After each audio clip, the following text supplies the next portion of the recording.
मैं हूं आपका योगी। स्वागत है आपका फैक्ट क्राइम चैनल में। आज का हमारा ये जो डीप डाइव है, यानी जो हमारी आज की यह गहरी चर्चा है, वो आपको और हमें दोनों को अंदर तक हिलाकर रख देगी। सही कहा, क्योंकि आज हम बात करने वाले हैं मुंबई के एक ऐसे फ्लैट के बारे में जिसने एक हंसते खेलते परिवार के लिए एक बिल्कुल खौफनाक सपने का रूप ले लिया। हम बात कर रहे हैं फ्लैट 13B के उस रहस्य की, जहां एक आम सा दिखने वाला टेलीविजन सेट आने वाले कल की और सबसे डरावनी बात मौत की भविष्यवाणी करता था। हाँ, और आज का हमारा मिशन यही है कि हम इन सारे डॉक्यूमेंट्स, तथ्यों और इस केस से जुड़ी तमाम रिसर्च की तह तक जाएं। हम समझे कि आखिर उस अपार्टमेंट में ऐसा क्या था जिसने उस परिवार की पूरी जिंदगी बदल दी। हम सुबह 10:30 बजे के उस अजीबोगरीब टीवी ब्रॉडकास्ट और उस खौफनाक लिफ्ट हादसे पर भी चर्चा करेंगे। बिल्कुल, और उस फ्लैट के उस काले इतिहास का भी विश्लेषण करेंगे जो शायद आज भी उसकी दीवारों में दफन है। तो चलिए इस रहस्य के पन्नों को एक एक करके पलटना शुरू करते हैं। इस चर्चा की शुरुआत करने से पहले हमें उस माहौल को थोड़ा समझना होगा। ये एक ऐसी घटना है जो सुनने में किसी फिल्म या सुपरनैचुरल थ्रिलर जैसी लगती है, लेकिन इसके जो तथ्य हमारे सामने हैं वो इसलिए इतने परेशान करने वाले हैं क्योंकि ये बिल्कुल एक आम परिवार के साथ घटा था। जरा उस मानसिकता के बारे में सोचिए जब कोई नए घर में शिफ्ट होता है। हाँ, मुंबई जैसे शहर में अपना नया अपार्टमेंट मिलना कितनी बड़ी बात होती है। सही कहा, इंसान सालों तक इसका सपना देखता है। एक नया घर सिर्फ ईंट और पत्थर का ढांचा नहीं होता, वो एक सेफ हेवन होता है, एक ऐसी जगह जहां बाहर की दुनिया की सारी फिक्र छोड़ के आराम से सांस ले सकते हैं। वही उम्मीद इस परिवार की भी थी। जब उन्होंने फ्लैट 13B में कदम रखा तो शुरुआत में सब कुछ बिल्कुल सामान्य था। नया घर, नया माहौल, नए पड़ोसी। लेकिन जैसा कि हमारी रिसर्च दिखाती है, ये सामान्य स्थिति बहुत लंबे समय तक नहीं टिकी। वो खुशी का माहौल बहुत जल्द एक ऐसी बेचैनी में बदलने वाला था जिसका उन्होंने कभी अंदाजा भी नहीं लगाया होगा। और वही सबसे बड़ा सवाल आता है कि एक नए आशियाने का सुकून आखिर कितनी जल्दी डर और खौफ में बदल सकता है। चलिए इसको थोड़ा और समझते हैं। शिफ्ट होने के कुछ ही दिन बाद एक अजीब सा सिलसिला शुरू हुआ। उस फ्लैट में रखा जो टीवी था वो अपने आप चालू होने लगा। हाँ, और ऐसा नहीं कि किसी भी वक्त चालू हो रहा हो या रात के 2 बजे चालू हो रहा हो जैसा आमतौर पर कहानियों में सुनने को मिलता है। इसका एक तय समय था, दिन के उजाले में। बिल्कुल, सुबह के ठीक 10:30 बजे। उस वक्त टीवी पर एक पुराना सीरियल आता था। अब शुरुआत में कोई भी सोचेगा कि टीवी का अपने आप ऑन होना शायद किसी टेक्निकल खराबी की वजह से हो सकता है, वायरिंग में कोई शॉर्ट सर्किट होगा या रिमोट खराब होगा।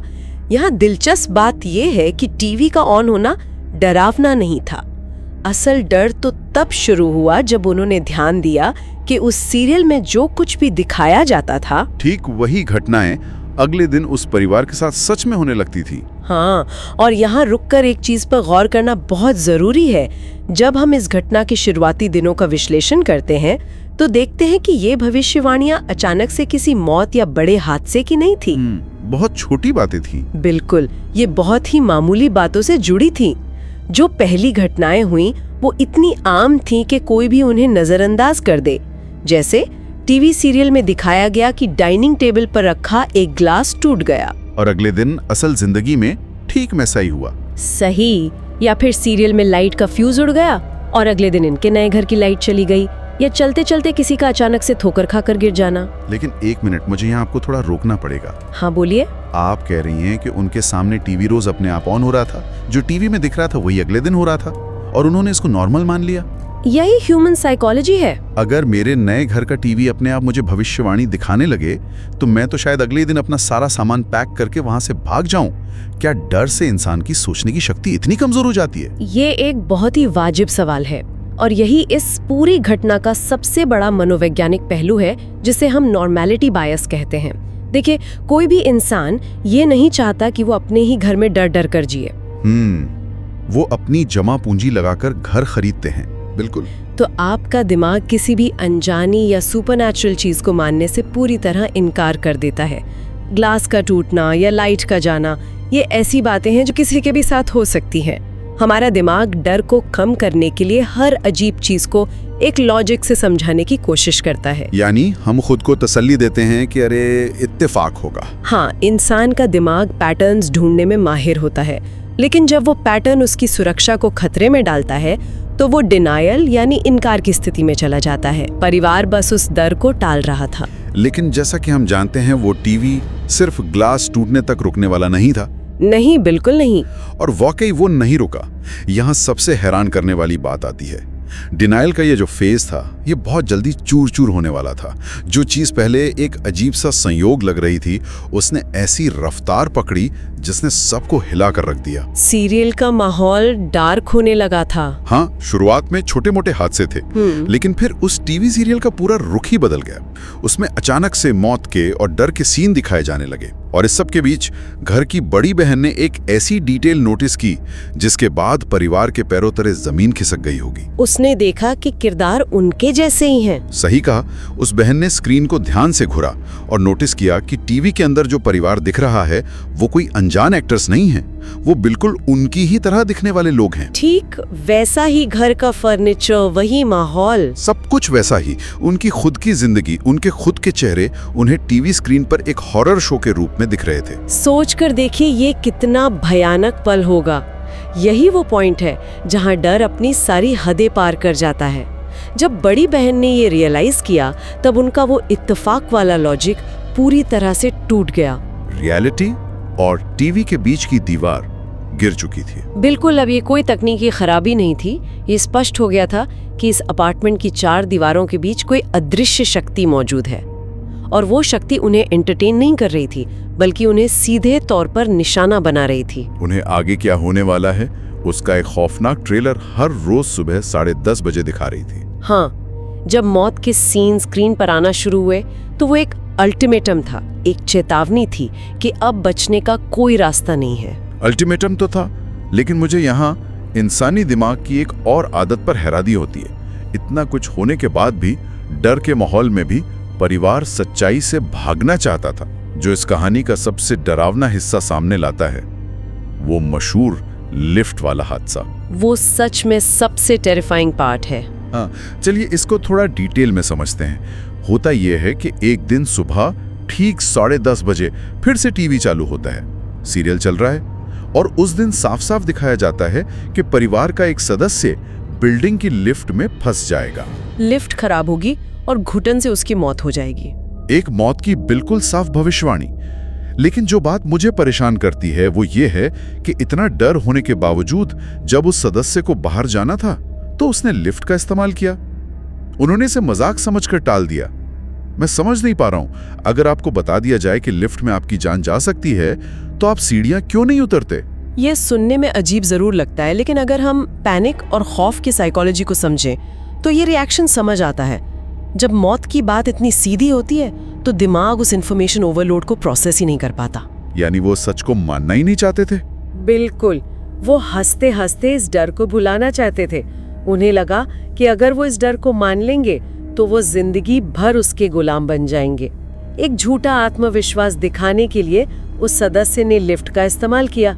ये खुद को साबित करने की कोशिश थी कि ये सब बकवास है। लेकिन उनका ये आत्मविश्वास उन पर बहुत भारी पड़ा। उस दिन उन्होंने चेतावनी को मजाक में उड़ा दिया, लेकिन उसका अंजाम बहुत बुरा हुआ। अगले ही दिन ठीक वैसा ही हुआ जैसी टीवी ने भविष्यवाणी की थी। बिल्डिंग की वो लिफ्ट अचानक से रास्ते में बंद हो गई। चारों तरफ घुप अंधेरा। लिफ्ट अटक गई। बाहर से आवाजें लगाने और मशक्कत के बाद जब दरवाजे को फोर्सफुली खोला गया तो अंदर का मंजर खौफनाक था। वही सदस्य जमीन पर बेहोश हालत में गिरा पड़ा था। सांस चल रही थी पर वो पूरी तरह से बेहोश था। जरा उस घुटन और क्लोस्ट्रोफोबिया के बारे में सोचिए। एक अंधेरे डब्बे में फंस जाना और ये याद आना कि ठीक यही मंजर आपने कल टीवी पर देखा था। मौत को इतने करीब से छूकर वापस आना दिमाग को हमेशा के लिए बदल देता है।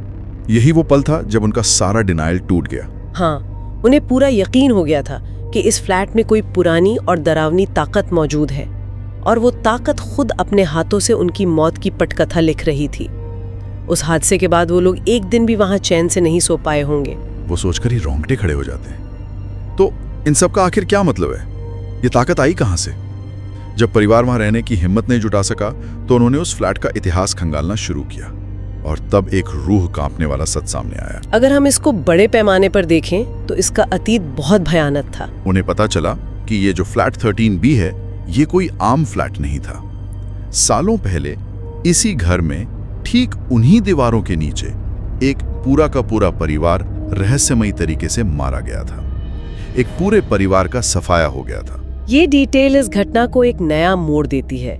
एक पूरे परिवार का अचानक खत्म हो जाना उस घर के इतिहास का सबसे काला धब्बा था, और आसपास के लोगों का मानना है कि उस पुराने परिवार की आत्माएं आज भी उसी फ्लैट में फंसी हुई हैं। वो कभी आजाद नहीं हो पाई। सही।